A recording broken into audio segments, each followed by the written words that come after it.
Hey everyone, in this video we will look at an option to disable a Q&A option in the Power BI service. So I've logged into the Power BI service here and I'm on the Home tab. I'll click on my workspace and I'll go to dashboards. So it's already open and I'll just click on one of the dashboards, configure dashboard for example. And you can see it's giving me this Q&A option where I can type in, let's say, sales amount by year.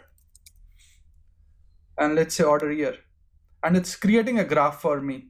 So you can basically query and type in a question, and Power BI will try to answer that as a graph or any other visual. So let's say you don't want to have that option, you want to disable that option. How do you do that? Let's go back to this option. I've got this dashboard open and I'll just click on these three dots or more options. I'll go to the settings, and over here for Q&A I'll just disable it and click save. And now you can see that there is no Q&A option available.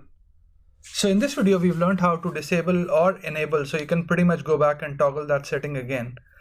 So in this video we've learned how to enable or disable the Q&A option for a Power BI dashboard. I hope you find this video useful and thanks for watching this video. Please do subscribe to my channel if you enjoy what I'm doing. Cheers, bye.